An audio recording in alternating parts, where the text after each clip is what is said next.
You probably don't need to spend nearly as much on your microphone as you might think.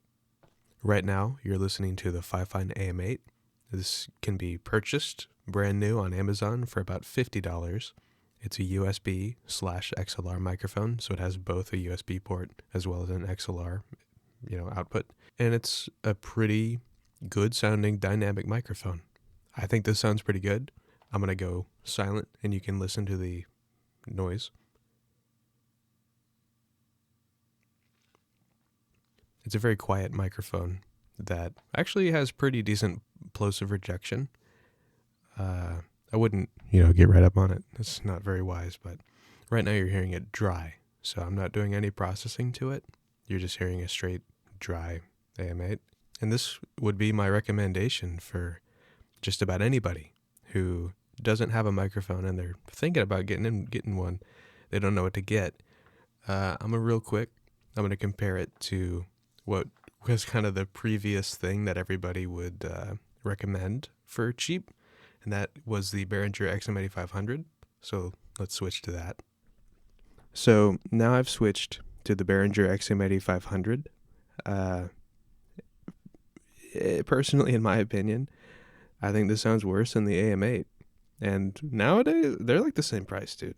You used to be able to get the XM8500 for like $20, but not anymore, man.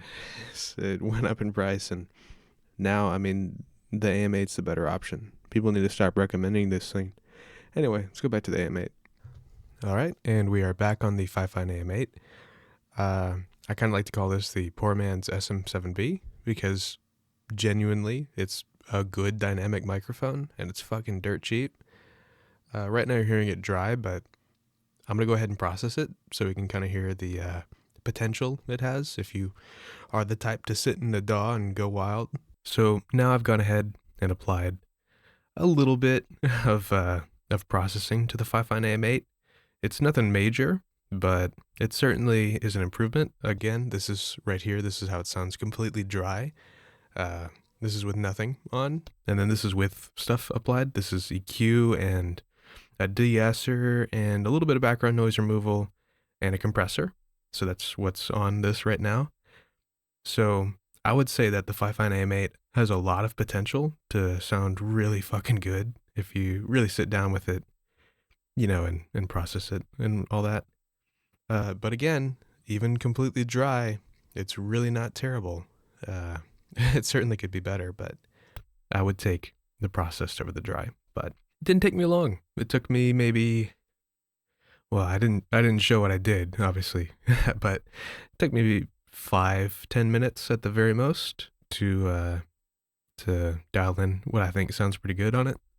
So yeah, this thing totally has the potential to sound significantly better than pretty much everybody's $1,000 fucking setup. Let's compare it to a $1,000 setup real quick. Check this out. So this is my WA-47 Junior, and it's going into a 286S, a 131S, a RNLA, and then a Focusrite 18920. This is a, over $1,000 rig, and it sounds really good. However, comparing it to that AM8, let's swap back real quick. So now I've swapped back to the Fifine AM8. It's certainly really good. Obviously this is processed now, but let's swap back to the, over $1,000 setup. We're back on the 47 Junior. There's obviously going to be differences in latency as well as, just general, there's a smoothness to the hardware stuff that you don't get. Right, obviously I'm processing the AM8 digitally in Ableton. There's a downside to that. However, come on, it sounds fucking great. So yeah, that's I don't know what this video is. I'm just bored. It's 6 a.m, and I like the AM8. Go buy it.